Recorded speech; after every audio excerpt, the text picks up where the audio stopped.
জয়গুরু। সকলকে আনন্দিত জয়গুরু। পরম দয়াল শ্রী শ্রী ঠাকুরের রাতুল চরণে প্রণাম নিবেদন করে আপনাদের প্রত্যেকের মঙ্গল কামনা করে আজকের আলোচনা শুরু করছি। আপনারা দেখে থাকবেন, অনেকেই আছেন যারা নিজেদের পূর্বপুরুষের কথা অন্যের কাছে বলতে সংকীর্ণতা বোধ করেন। অর্থাৎ বংশমর্যাদার কথা বললে অনেকে সেটাকে সংকীর্ণতার পরিচয় বলে মনে করে, কিন্তু এটা কখনোই কাম্য নয়। অন্ততপক্ষে পরম দয়াল তো এরকমই মনে করতেন।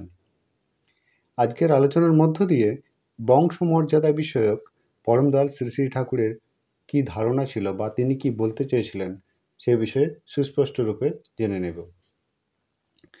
একবার রত্নেশ্বরদা পরম দয়ালকে কথা প্রসঙ্গে জানাচ্ছিলেন যে আজকাল বংশমর্যাদার কথা বললে অনেকে সেটাকে সংকীর্ণতার পরিচয়ক বলে মনে করে।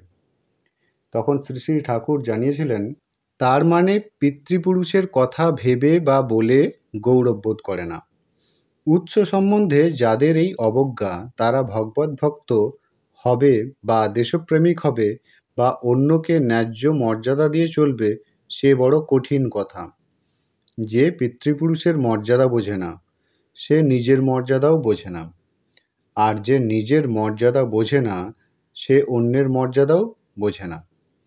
মানুষের ভিতর কতকগুলি মৌলিক ভাবানুকম্পিতা থাকে, সেইগুলিকে আশ্রয় করে আরও বহু জীবনীয় ভাবানুকম্পিতা দানা বেঁধে ওঠে।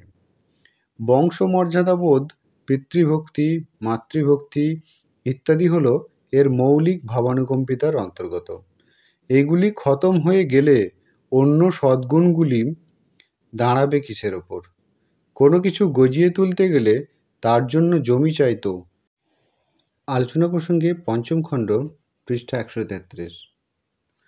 আপনারা সকলে ভালো থাকবেন, সুস্থ থাকবেন। সকলকে আনন্দিত জয়গুরু।